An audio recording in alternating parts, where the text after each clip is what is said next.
Hello, I'm Tiffany Barfield, Senior Director of Policy and Advocacy, and I'm pleased to present the 2021 Citizen of Excellence Award to Justin Yancey, President of the Texas Business Leadership Council. The Council is a statewide network of CEOs and business executives who advance a long-term vision of a prosperous Texas in a globally competitive environment.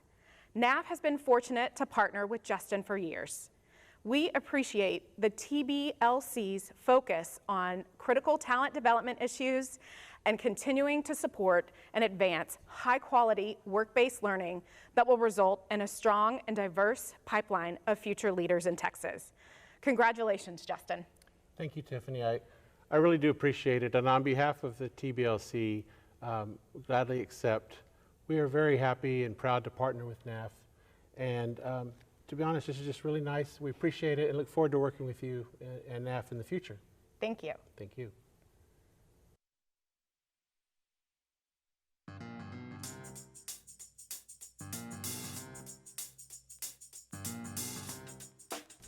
Thank you so much for joining us today. We're so excited to be here to have a quick conversation and policy overview with our friends from Texas. So I want to first of all introduce myself.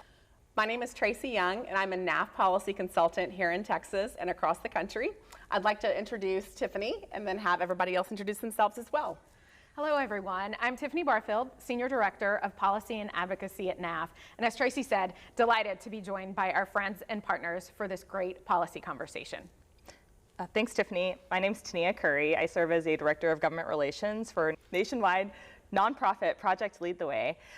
We are a developer and provider of STEM curriculum in computer science, engineering, and biomedical sciences. Excited to be here. Great, thanks. Hi, my name is Justin Yancey. I'm President of the Texas Business Leadership Council. We're a statewide CEO and senior executive-based public policy organization. Wonderful. Thank you so much for joining us today. We're very excited to have this quick conversation. We're going to talk a little bit about policy and advocacy, and we're also going to talk about the coalition that we were able to build this year with the Texas legislature. So I want to kick it off and just ask a little bit about what it was like working together in coalition, kind of how did it come about, what was the genesis of it. So I'll start with you, Tiffany. Great. Thanks, Tracy. I was lucky enough to work with Tania's partner in Florida, and she introduced us. And knowing that our synergies around work-based learning and student access to opportunities through work-based learning with businesses, she connected us on some efforts that Tania was leading with this session that just ended in Texas. So many of our NAF partners and friends that are listening in today know that Project Lead the Way is one of NAF's core curriculums within our engineering and IT academies. So it was exciting to be able to join on this effort. Yeah, we were so excited to be connected to NAF and to Tiffany through my colleague in Florida. And looking back on the last session that happened in 2019, what bills we might be able to work on, and really decided to take up this work-based learning piece and pull together folks from NAF and Texas Business Leadership Council and a couple other partners in working on this work-based learning bill. So it was a really great collaboration. I was really grateful for the partnership. That's great.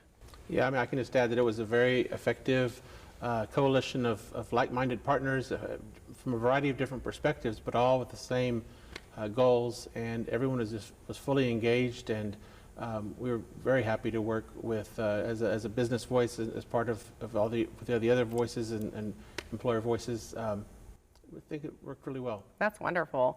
And I mean, talking a little bit more about that, I mean, you hear from people, why would a coalition be helpful? But tell a little bit more about going into legislators' offices and sort of being a united front, if you will.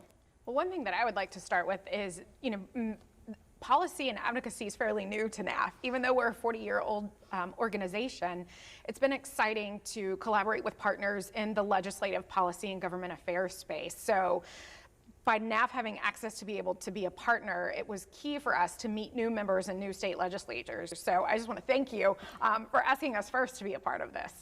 Yeah, I mean, working in the advocacy space, we know that so many more voices is so much more powerful than one, right?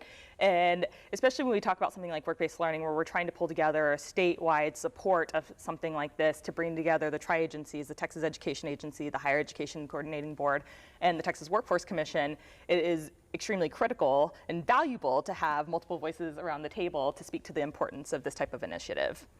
Well, yeah, Texas has a 140-day long session, so it's a really relatively narrow window.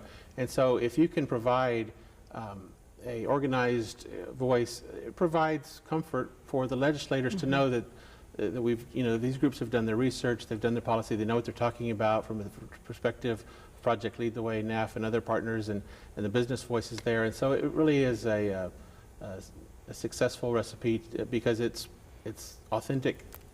Absolutely, absolutely. And tell us a little bit more about the bill itself. We're almost at the goal line, so we can't say too much more about it, but tell us a little bit more about the bill and what it'll help do. Sure. So following the 86th legislative session in 2019, there was a work-based learning bill that didn't quite make it to the finish line. And in looking to what our priorities could be going into the 2021 session, we really saw this as an opportunity to work across the state with various stakeholders and emphasize the importance of early exposure to work-based learning, to the elementary to middle school level, and obviously the high school connecting to the post-secondary and workforce arenas.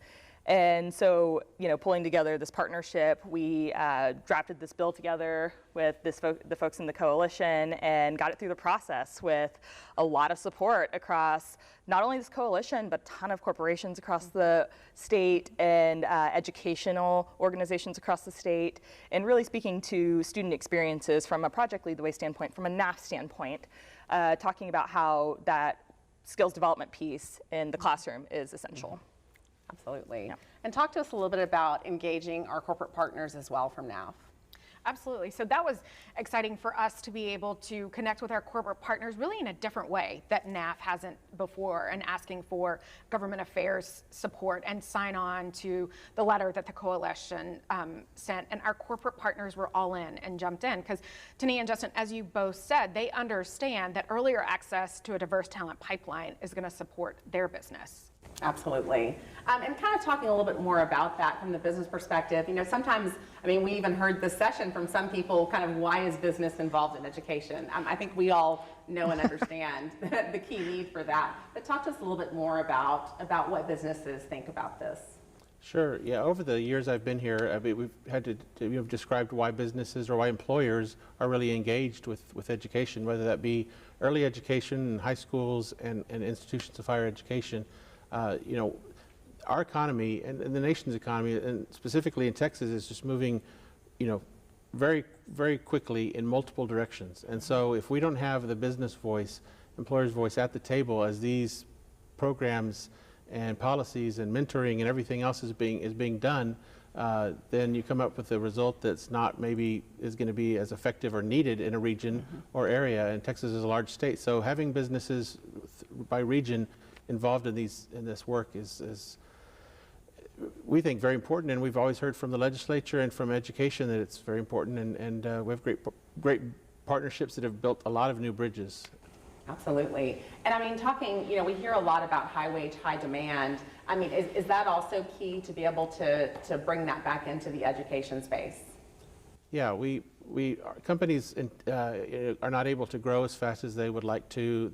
They can't expand because they don't have the talent or the pipeline that they may need. And so being able to take that into their own hands and work directly with partners who get it and are the experts in providing education and training and skills, it's been very helpful because it's allowing where we have good programs, and we have a lot of them around the state and working on these kinds of things to really scale and build more.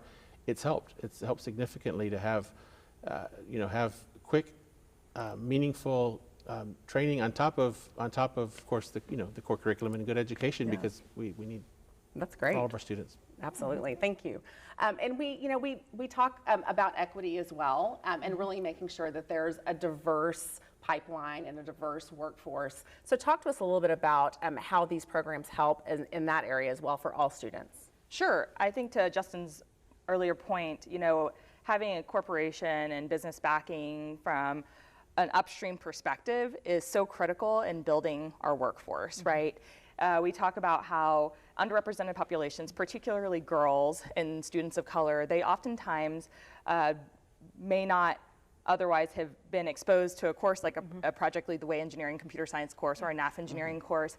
And the earlier they have the ability to see that they have the capacity for that skill set and a very strong skill set, the more likely it is that they're going to persist in a way that they are going to seek out that type of role going forward. And so that's definitely a huge focus of ours when we look at these types of policies and legislation of that early exposure piece. And we know that businesses care about it because they're realizing now that, waiting until high school or college is a little late, so starting early really contributes to that equity piece. Absolutely. And we think equity is just as a major piece, and I echo what Tania said. Texas has been doing better in terms of education year after year, but falling farther and farther behind in terms of competitiveness with other states and other regions in terms of a skilled workforce. Again, we have lots of great programs, we have incredible teachers and schools, but we have very high growth demographics in the state. And so if we don't address the equity issue and students of color, we're not going to, at the end of the day, we're not going to have a fully, increased our, created a more healthy economy, I should say, because for too long, your zip code would sort of dictate some of your success. And so a lot of the work-based learning we're doing is really to make sure that we go into, schools that maybe over the past many decades have not been as the center point or the focus of the strategy. It's just very important from a standpoint of the individual and as well as the business. Absolutely, absolutely. And I see to both your points, the access, and that our students are able to get access to businesses and to work-based learning experiences. When they see it, they can be it. But I would also say what's been, one of the things that we've learned through COVID is our students have been able to adapt virtually, and they've been able to even get experiences. They might be a Dallas ISD student, but they're able to work in Detroit virtually and see that. And we know that that's not going away, but obviously the back in person and getting that connectedness skills matter. So the equity piece from an access, and our companies have just really put the foot on the gas and understanding that they need that diversity in their talent pipeline. Absolutely. And I mean, you mentioned this a little bit, but also just having mentors. I mean, it's greatly expanded the ability to have mentors across the country as well. I think that's so terrific. I mean, we talked a little bit about having a variety of sectors engaging. What would you say to people that that aren't currently involved in in sort of engaging in this policy space? You know what I really loved amid all of the drawbacks of living through the Texas legislative session during a pandemic is that to a certain degree there was more folks who had access in a way to participate in some places and others maybe not.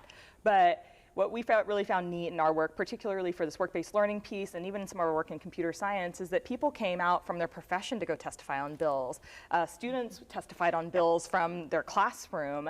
And that is so valuable to this work. We talk about multiple voices, and we have a great group sitting here. But being able to listen to the person who's directly affected by a policy, a student, and hear their experiences, it's so powerful. And so I definitely see the value in engaging the folks who are at the result of those types of policies and encouraging them to get involved. I couldn't agree more. Tracy and I had an experience with key students from Dallas ISD sharing about their paid internship and what it was like kind of at the start of COVID falling into the summer and what they were doing. And the state legislator that was on, the student just piped up. He was like, you never asked the students what we thought about this. To your point, go to the source as to where they're most directly going to be affected. Absolutely, absolutely. I think that's, I wonder, and I mean, this is sort of a question for both this framework that we hope will pass and be here in Texas, but where do we go from here? Whether it's sort of broader than Texas or whether it's a part of this framework, where do you think we should go from here in terms of policy and advocacy, and also thinking about our audience too? Yeah. Well, I'm glad that Tiffany said earlier, don't take your foot off the gas. I mean, that to me is something that I've been thinking about. On occasion, there are situations where a bill will pass, or something, a program, or even a conference. Now is the time, because the economy is recovering. And to fully recover, we need this work to go on. And so I just want to make sure that companies throughout the state, throughout the country, realize that while it's not just super easy to go and do all of this, it's also very doable and can be done. And there are so many support, so many groups that can help support and put different programs in place to help you, fill the talent that you need, to find the talent that you need, and fill positions. And so I guess our main thing is to make that message to employers is, this is a really, really great new path. Not new, but new path, and we're trying to scale and provide that opportunity around the state, because there's students all around the state that need new opportunities. Absolutely. And I think that in working in the advocacy space, the work never stops, right? And so all of us here are hoping that the governor signs our bill. It made it through both chambers, but ultimately, similar to how we did following 2019, we keep on going despite the outcome, right? And to Justin's point, I do hope that corporations continue to invest in this type of work in the classroom. I mean, from a Project Lead the Way standpoint, we have a number of industry partners, including Dow, Toyota, Chevron, who realize that this is bigger than just their workforce, that in Texas they need to invest into that skills development that's necessary for the state. And so continuing to really push that message, show the value outside of the classroom, let the student tell their story is what's going to be important. Absolutely. Yeah. And I think shaping also around what we've learned through this past year, and students have missed learning, and I know the term learning loss, but work-based learning, I believe, can help exponentially speed that for the student, because they're getting those college career ready skills by meeting with mentors, by being in the business. So if we keep accelerating work-based learning experiences, to me that can help drive students and the next workforce and help make that catch up, and how important it is for all of those skills to keep continuing to build upon each other. I was listening to a conference, and the CEO of SHRM said businesses are worried about the learning loss. They're thinking, that's my future talent pipeline. That 8th grader is not on an 8th grade level, and he's coming to me. So I think the continued work together will help us even accelerate to better jobs, to better outcomes, to more diversity in the workforce. Absolutely, I know. Does anybody have any last thoughts that they want to share with our crowd before we let them keep on going? No, I look forward to continuing working with you all. Project Lead the Way loves working with NAF, and we're doing great work here in Texas and in Florida and other places, and look forward to the continued partnership there and with folks like the Texas Business Leadership Council. Yeah, same here. We have groups around the country that are similar to us, CEO-based councils and roundtables, and we work with them, and I encourage them to work with their partners in their states. But from a Texas perspective, we are definitely looking forward to continuing throughout the interim, and again, I completely agree with what you said, that this is the opportunity right now to help the quicker we can help with learning loss through these kinds of programs, the better it is. Again, as I said before, not just for the employee, but for the employer, but the employee, and there's consequences to that, and positive consequences for having a career that so it's something we're just fully engaged with and fully believe in, and happy to be a partner. Great, wonderful. And I would just say to the NAF network, if you just see how great building coalitions are, and this is something that can last in all of our sectors of work, within our schools, and our schools collaborating with additional academies outside of the states. But if you know of any partners that are doing this work in your state, our local area, please make sure you send us a note, policy@naf.org, and we would love to help build even more of these coalitions to support our over 100,000 students in the NAF network. And just thank you to our partners here in Texas for inviting us to be a part of this coalition, and it was great to see the passage, and as Tania said, hopefully a signature soon, and thanks for being with us. Great, thank you.